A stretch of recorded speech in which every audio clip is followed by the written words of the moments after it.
Hello, this is Stuart, Strategos Level 3, coming from the Strategos Level 3 blog, and today we're going to do an unboxing, or rather an unbagging, of the Feldherr bag, which is the Feldherr medium bag for BattleTech. So this is designed and marketed particularly for BattleMech miniatures. It has a capacity of 76 mechs and currently retails at 49.99 euros, which worked out for me about £43, plus about £14 of packaging as it came from Germany. But you can find some UK retailers that do similar ones to this. I haven't seen this particular one, but I have seen the one with the cardboard box outer one. But this is the one with our bag here, which has our carry strap, and is really useful for getting out and about. They also do a maxi one, and the maxi one has a storage of, let's just check, has a storage of 109 mechs, but is a little less portable. But really I wanted something which I could use to go to events. Rather than storage at home, I kind of just put them on the shelf, but to actually move around would be good. But this could be good if you just want to pack them away somewhere if you haven't got a shelf and you want to keep them somewhere. So let's have a closer look at the design. So we have a quite solid plastic strap, shoulder strap. We have a pouch at the front, which probably isn't that big. You could fit your record sheets in here maybe. I don't think you could really get a rule book or anything in there, so you couldn't fit rule books in this at the same time. And let's take a look inside. So you've got a double zip, and we'll look at the foam inside. So we get a top protection foam here, and then we've got a variety of different size trays. So I'm going to unpack these, and we're going to have a look at the trays and have a look at how the latest BattleMech miniatures fit into these trays, and also how some of the older ones do. So we've got another topper here which serves two purposes. It protects it, but also brings them to the same level. You can buy additional ones of these trays and swap them in and out, so that's quite useful. So you can buy those separately. So already we've got two different trays. One here, we've got two of this kind of shallow miniatures tray here. And then we've got two of these deep miniatures trays here, which you could also use for storing dice and things in as well. So let's take a look at the three different trays that we have here. So I'm going to put this to one side. So these are the three different trays we get.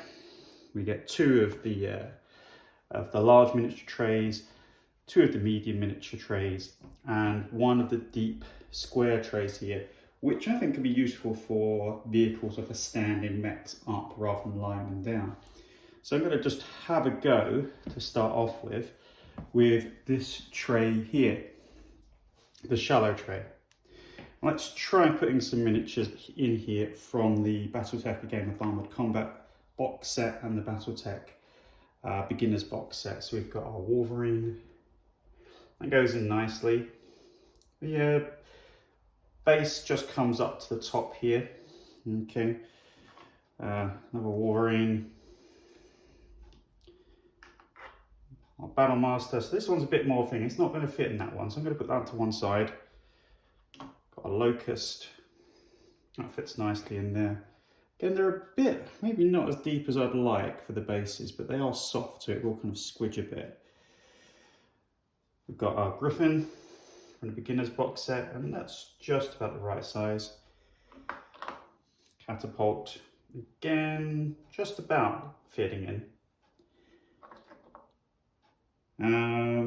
Shadowhawk, a little bit long, that one.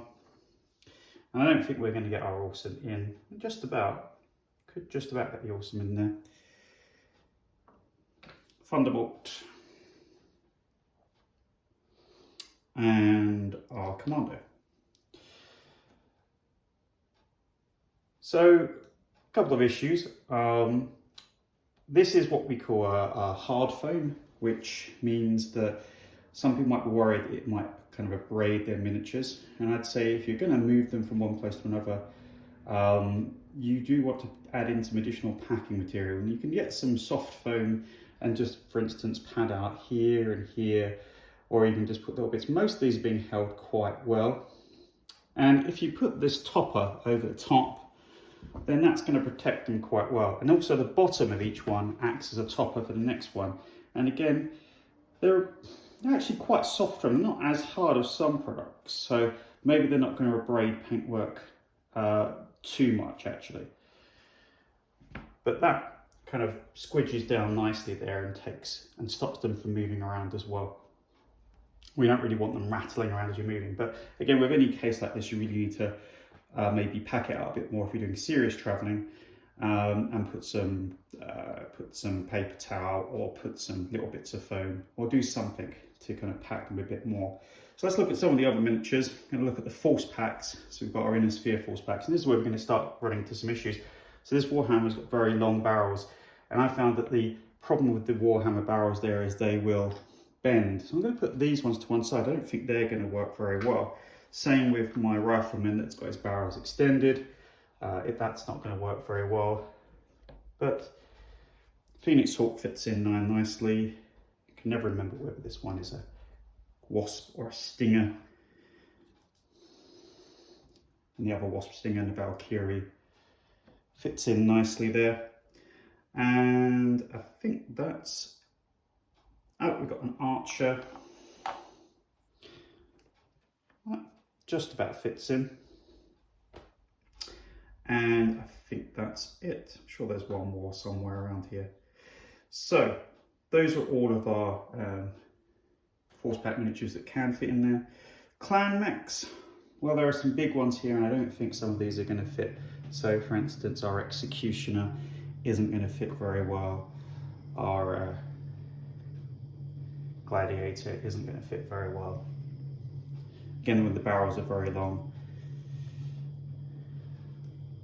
A Vulture just about fits in there, actually. So, I have noticed with the miniatures from the latest ones from Catalyst that you do have to be careful with applying pressure to the barrels because they will bend and distort.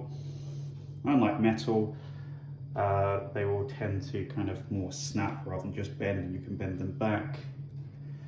But generally things are going in here quite well, so I'm quite impressed that, you know, some of them are a bit wide, but again there's a bit of give on the side. Again, we've got some very big miniatures here that might not quite fit in. We've got our Direwolf there. But definitely some of the medium mechs all fit in quite nicely. Stick our Puma in here.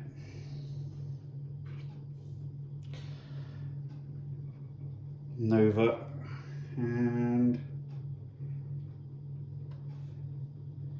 Miss Blinks. I think that's about it.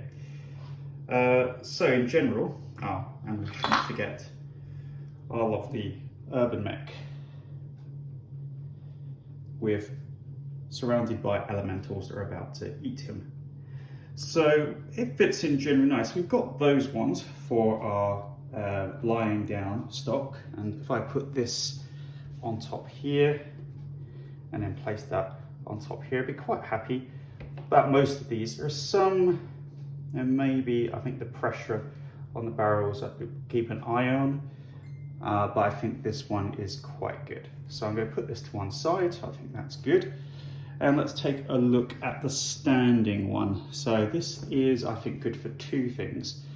One, it's good for mechs just standing up, and the other one, it's good for vehicles that are on bases.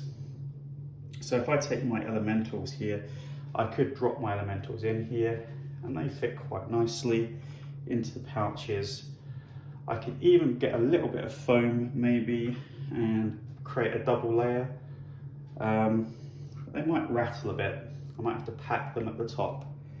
That could cause a bit of movement and that could cause a bit of damage. So just be careful with that. And we've got our Mad Cat Timberwolf here. Drop that in, and that fits in nicely. It's just the right height, so that's perfect if I take some of our tallest miniatures here, our direwolf, not using the inner sphere names there. Okay, again, it's just a little bit too big, this one, so I'm going to put this one onto one side. We've got our gladiator and our executioner. Again, not fitting as much as I'd like in that one. Warhammer, again, maybe a little bit of a tighter fit. And our marauder, is it going to fit? Okay. Again, the barrel is a bit too high. So again, still some of these I'm not as happy with them fitting in. So I'm going to have to go to the bigger size. The rifleman fits in there nicely though, so that's good. So let's have a look at the large one. So this is very large now, and now we're talking about, even if I put larger miniatures in here, I'm going to really need to pack them. I've got 2 of these, so I can quite easily fit laying down even the largest miniatures here. But I will need to make sure I pack these out well to make sure we don't get any movement of the miniatures while traveling. But even the larger miniatures here are fitting nicely. And I've got extra big ones in the center, which are bigger than even the biggest mechs that I can think of. There are actually a couple of mechs that would be useful for. I'll show you those in a minute. But for instance, I've got here my special edition Natasha Kerensky's direwolf with the elementals on top, and I can think, now I want to keep that. If I'm going to move this, I'm going to keep that nice safe. That's perfect. Look at that. Couldn't have planned that better myself. Okay, with the elementals jumping off of the top as they dismount. So perfect there. And you could even, again, you can use them for dice or different things in there. So that's all of the actual current miniatures that we've got, all of the force packs and all of the stuff from the BattleTech: A Game of Armored Combat box set, the Clan Invasion box set. But let's have a look at some of the bigger miniatures. We've got the Marauder there from the Kickstarter Heroes, the Legends. There you go, Grayson's Marauder. And let's have a look at some of the bigger miniatures here. So one of my favourite miniatures, and I'm looking forward to this one coming out in Wave 2, is our Turkina. One of my clan mechs of Jade Falcon here, because that's the only true clan. And you can see the Turkina is a very big mech, and I can put it around this way and it fits nicely. It'd fit nicely in there as well. And then another example of a very big mech here, I've got my Shrek over here. Again, the wings make it very big, so it's quite good to have in those large middle ones. And our Jade Eagle, which again is one of my widest mechs, so it fit nicely there. And one of the largest mechs, super huge, is this Onager. These are all metal Raubharfer or Ironwind miniatures, and that fits in nicely into the big ones. So in summary, we've got a good fit for most of the miniatures here. We've got standing, which we can fit some vehicles in. We've got the big trays where we can lay down some really big miniatures. And for the majority of the miniatures, we have got the laying down medium trays, which will nicely cushion these. So I'd have to go away and fashion some extra protection for here. The only problem really with what I've got so far is I don't really have a good storage for vehicles. So I could, for instance, with vehicles, I could just put in some vehicles into these sections here and then maybe cut a foam divider between them. I think that's what I'd end up doing. And then I could lay those miniatures down, but they'd need a bit more padding. Generally, I don't tend to base my vehicles because they will go to a hex, and so we don't really want to have a base on them. Some people would base them, and if you base them, maybe they can go into the square ones here and they'll work out quite well. So overall, I'm really happy with that. I wouldn't say it's the money I spent because it was a birthday present for my lovely wife, so I have to thank her for that. But it's a really good storage system, a really good transport system, and I'll be quite happy from getting my minis from A to B ready to play a game of BattleTech. So this is Stuart Strategos Level 3 for the BattleTech UK Southeast Group signing off, and I hope you've enjoyed this unbagging of our field here medium bag for BattleTech.